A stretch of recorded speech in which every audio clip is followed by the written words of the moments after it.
வணக்கம். இந்த காணொளியில் நம்ம grains and degeneration of sexual powers அப்படிங்கிற தலைப்பில் திரு நந்தகிஷோர் சர்மா அவர்கள் என்ன சொல்லியிருக்கார் அப்படின்னு பார்க்கலாம். ஏற்கனவே இவர் மசாலா பொருட்கள் பற்றி சொல்லியிருக்கிறது நான் சமீபத்தில் ஒரு காணொளியில் பகிர்ந்திருக்கேன்.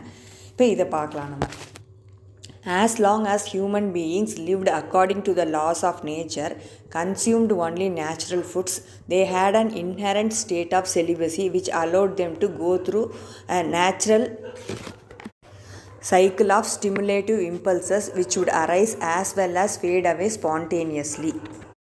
அதாவது இயற்கையின் விதிகளுக்கு உட்பட்டு மனிதன் வாழ்ந்துட்டு இருக்கிற வரைக்கும், இயற்கை உணவுகள் மட்டுமே சாப்பிட்ருக்க வரைக்கும் மனிதர்களுக்கு இயற்கையாகவே பிரம்மச்சரியம் கடைப்பிடிக்கக்கூடிய தன்மை இருந்துச்சு. அவங்க ஒரு இயற்கையான சுழற்சியில் அந்த காம உணர்வுகள் எழுந்து தானாகவே அடங்குற மாதிரி ஒரு நிலையில் தான் இருந்தாங்க. The more man became addicted to grains, the more number of weaknesses and deficiencies started to manifest in his sexual prowess. மனிதன் தானியத்துக்கு அடிமையாக அவனுடைய பலவீனமும் பற்றாக்குறையும் உடற்சேர்க்கையை பொறுத்த வரைக்கும் அதிகமாகிட்டே போகுது. In fact grains have played a major role in keeping the body in a constant state of sexual awareness. அதாவது எப்போவுமே காம உணர்வுலேயே உடம்பை வச்சிருக்கிறதுல இந்த தானியங்கள் ஒரு முக்கிய பங்கு வகிக்குது. The increased use of non-vegetarian products has also contributed towards this end. அதாவது அசைவ உணவு சாப்பிட்றதும் இதுக்கு ஒரு காரணம்.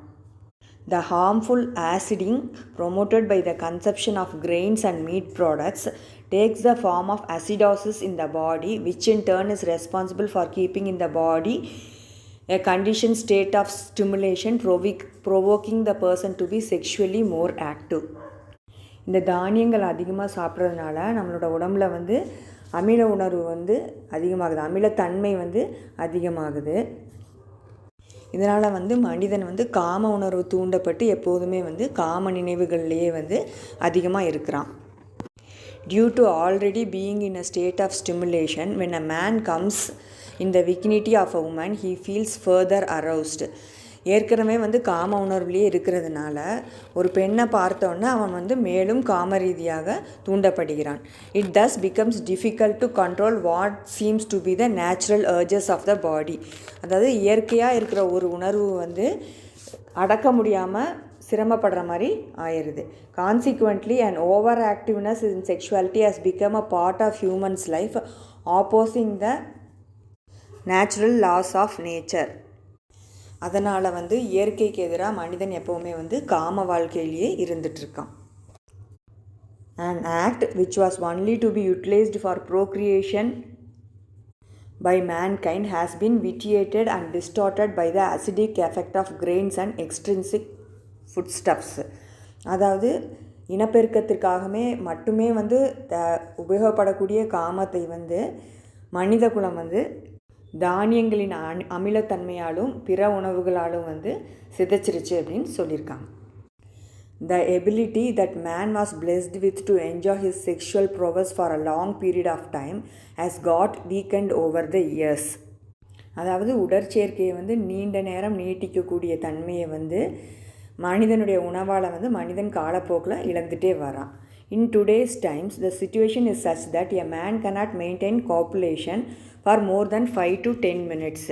இன்றைய காலகட்டத்தில் பார்த்திங்கன்னா மனிதனால் ஒரு 5லேருந்து ஒரு 10 நிமிடத்திற்கு மேலே தாம்பத்திய உறவை நீட்டிக்க முடிவதில்லை. The moment they come in contact with a woman, they get aroused. In fact, many got aroused just by thinking and imagining. அதாவது ஒரு பெண்ணை தொட்டரவோ இல்லை சந்தித்த உடனே அவங்க தூண்டப்பட்டுடுறாங்க. நிறைய பேர் நினைக்கிறதுனால மற்றும் கற்பனை பண்ணிக்கிறதுனாலையுமே தூண்டப்பட்டுடுறாங்க. Let alone the common man, even disciplined Mahatmas sometimes face the problem of ejaculation while sleeping. சாதாரண மனிதரை விடுங்க, ஆனால் ஒழுக்கத்தை போதிக்கும் மகாத்மாக்கள் என கூறப்படும் ஞானிகள் அவங்கெல்லாம் கூட சில நேரங்களில் தூக்கத்தில் விந்து வெளியேறுதல் அப்படிங்கிற தன்மையை அனுபவிக்கிறாங்க. Now why should they share anything like that with their disciples. அப்போ அத்தகைய தன்மை வாய்ந்தவர்கள் வந்து தங்களுடைய சிஷ்ய பிள்ளைகளுக்கு வந்து அதை ஏன் போதிக்கணும் அப்படின்னு சொல்லி கேட்டிருக்கார்.